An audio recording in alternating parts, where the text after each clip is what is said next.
Professeur Didier Raoult, où en est-on de l'épidémie de Covid-19 ? Écoutez, pour l'instant, on a l'air d'être dans une phase descendante. Il y a relativement peu de cas. C'est pas totalement éteint, mais il y a relativement peu de cas. Mais surtout, sur ces données qu'on a sur notre écran, moi devant lequel je passe tous les jours, vous voyez que on voit une succession d'épidémies. On commence à cerner bien la manière dont marchent ces épidémies qui nous était impossible de comprendre avant parce que on faisait pas autant de séquences. Là, on a des petites parties de cette épidémie pour lesquelles on a 10 000 séquences. Donc on peut voir vraiment ce qui se passe au début, au milieu, à la fin et comprendre pourquoi une épidémie commence avec un nouveau variant ou un nouveau sous-variant, pourquoi elle se développe et pourquoi elle s'arrête. Donc ça, c'est un élément très important. Et je ne sais pas si ça n'est pas même indépendant totalement des mesures sociales qu'on essaie de prendre, sauf au tout début. Alors c'est vrai qu'il a été analysé par nos amis parisiens que quand on fait une analyse complète de ce qui s'est passé dans le monde, l'élément le plus efficace pour lutter contre l'explosion épidémique, c'était au départ la vitesse de mise en place des tests. Plus on mettait rapidement en place les tests diagnostiques, moins l'épidémie se développait parce que les gens qui étaient positifs soit s'auto-isolaient, soit savaient qu'ils étaient contagieux et donc ça diminuait la première partie. Est-ce que ça diminuait réellement l'épidémie en entier ? Je ne sais pas le dire, mais ce qu'on voit bien ici comme dans le reste du monde, c'est qu'il n'y a pas grand-chose qui influence le cours de l'épidémie. L'épidémie se développe avec des nouveaux variants.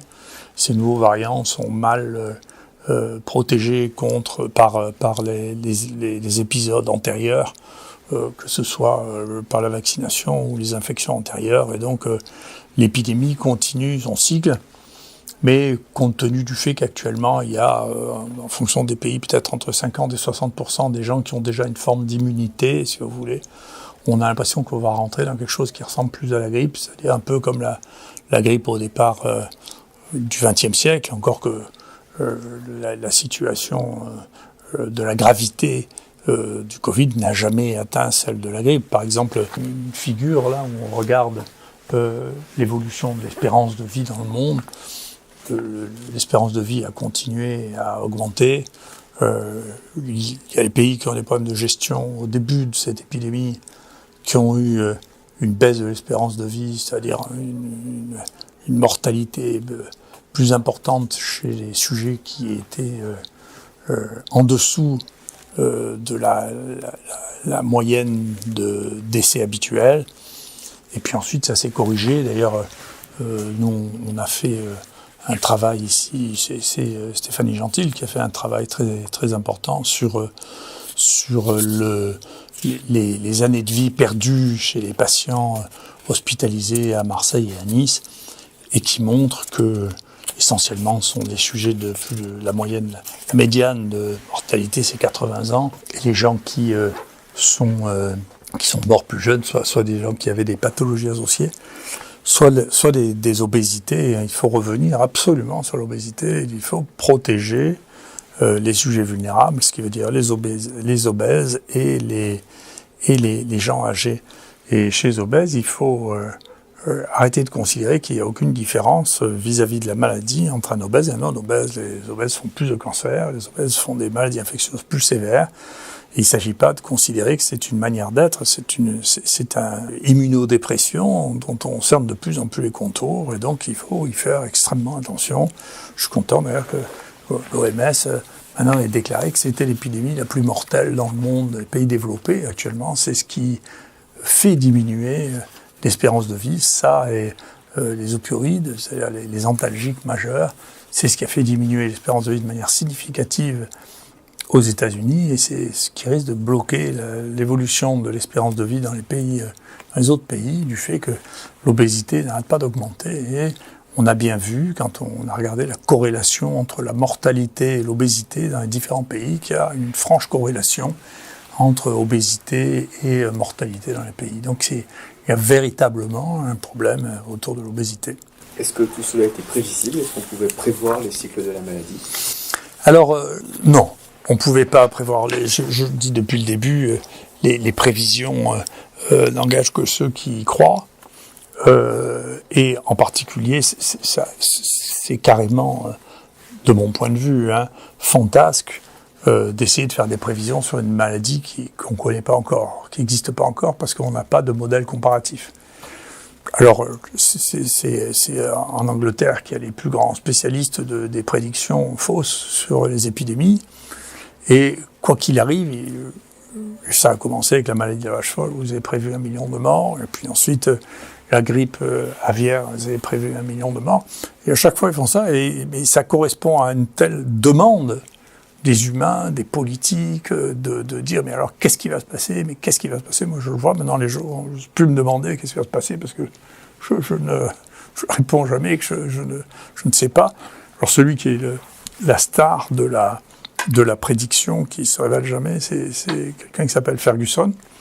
Moi j'avais organisé un débat avec lui au cours d'un congrès européen, et puis on devait faire un pro et un con, un pour et contre. Il y a peut-être une dizaine d'années, en disant, est-ce qu'il est arrivé qu'une prédiction prédise réellement ce qui allait se passer dans les maladies infectieuses?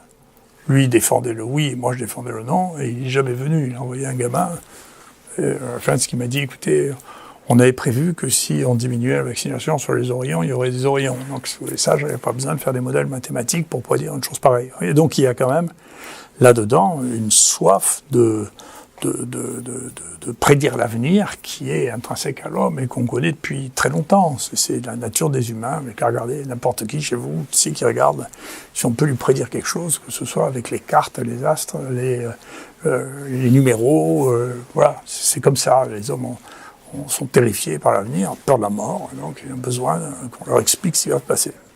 Mais j'imagine que cette manière de prédire l'avenir est au moins plus efficace que d'autres manières, comme l'astrologie par exemple.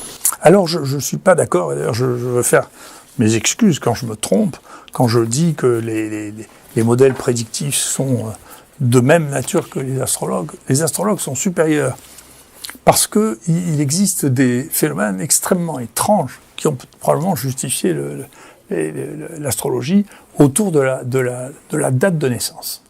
C'est très étrange, c'est connu depuis longtemps, mais il y a quelque chose qui est indicible dans le fait de dire, vous savez, les astrologues mettent le doigt sur quelque chose depuis 2000 ans ou 3000 ans qu'on ne sait pas expliquer. Mais, vous voyez, ça c'est vraiment un très grand journal qui s'appelle PNAS, et c'est le journal de l'Académie des sciences des États-Unis, qui avait montré ça. Vous voyez, l'espérance de vie, la durée de vie dépend du mois de naissance. Après, trouver des explications scientifiques, on fait, mais en pratique, ceux qui sont nés en automne vivent moins longtemps que ceux qui sont nés au printemps. Alors, il y a des tas d'explications, les gens disent, mais c'est parce que il y a les infections hivernales, et si une femme enceinte est enceinte pendant les 3 derniers mois pendant l'hiver, eh bien, ceux qui vont naître au printemps risque d'avoir les conséquences de son infection hivernale, ou bien alors elle a toujours moins de vitamine D pendant l'hiver que pendant l'été. Et alors c'est intéressant parce que ça, c'est vrai dans le continent nord, si vous voulez, et dans le continent austral, c'est inversé. Donc c'est vraiment saisonnier. Il y a une saison, si vous voulez, où...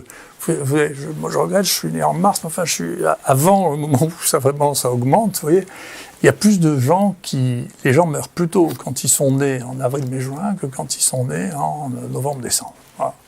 Et donc nous, ça nous a amusé de regarder ça sur le Covid. Alors il y a aussi une tendance qui n'est pas la même, mais il y a une tendance au contraire là à avoir plus de morts chez les gens qui sont nés en décembre-janvier.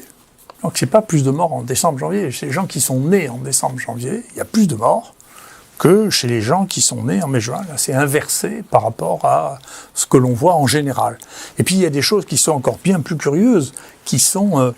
mais du coup, je me suis intéressé à l'astrologie. Il y a des gens qui disent que je ne suis pas un vrai scientifique, alors je m'intéresse à l'astrologie. Et donc, mais en regardant des papiers scientifiques, bien sûr. Donc il y a des gens qui ont vérifié et ont dit, écoutez, il y a des gens qui disent que l'anniversaire porte malheur. Et donc, ils ont regardé s'il y avait une surmortalité autour de la date anniversaire. Et la réponse est oui. Si vous regardez la date anniversaire avec une semaine avant, une semaine après, eh bien, il y a plus de gens qui meurent autour de leur date anniversaire. Et puis il y a quelque chose qui est encore plus étrange, que je ne cherche pas du tout à expliquer, mais pareil, qui fait l'objet d'une publication internationale. Moi je regarde ça à chaque fois, je fais la bibliographie. Hein. Moi je n'ai pas d'opinion, malheureusement. Vous voyez, même sur l'astrologie, j'avais une opinion, en disant qu'il n'y avait rien du tout. Donc, je suis bien obligé de me rendre à l'évidence, mais parce que je fais la bibliographie. Eh bien, il y a des gens qui, en Extrême-Orient, on considère que le chiffre 4 porte malheur. Et donc, ils ont regardé au Japon et en Chine s'il y avait plus de gens qui mouraient le 4 du mois que les autres jours, et la réponse c'est oui. Vous voyez ? Donc c'est étrange. Vous voyez ? Donc, un certain nombre de ces superstitions ou un certain nombre de ces croyances ont été basées sur des observations inexplicables par le niveau de connaissance à ce moment-là. Vous voyez ? Et je ne sais pas ce que ça veut dire, je ne vous dis rien du tout, je vous dis que simplement, sur ces 3 éléments qui ont un lien avec la date de naissance, il se passe quelque chose qui n'est pas compréhensible, d'accord, et qui n'est pas modélisable. Vous ne pouvez pas mettre ça dans un modèle parce que personne ne le sait. Donc, il faut être prudent avant de dire quelque chose est de la grande science. Il y a quelque chose qui a l'allure de la science, qui sont les modèles prédictifs sur les maladies qu'on ne connaît pas, et qui sont publiés dans les meilleurs journaux du monde, mais c'est pas de la science, je sais pas ce que c'est, mais c'est pas de la science. Et il y a des gens qui disent non, ça c'est pas de la science, mais c'est pas de la science, mais c'est quelque chose qui est une dérivée d'un phénomène observé étrange qu'on n'a pas expliqué. Et quand on n'explique pas les phénomènes, eh bien on y trouve des explications dont je ne sais pas quelle est la signification ou quelle est la valeur. Mais en tout cas, vous voyez, il y a quelque chose de vrai dans le lien entre la vie et la date de naissance, tandis qu'il n'y avait rien de vrai dans les prédictions qui ont été faites avec une maladie qu'on ne connaissait pas. Merci beaucoup.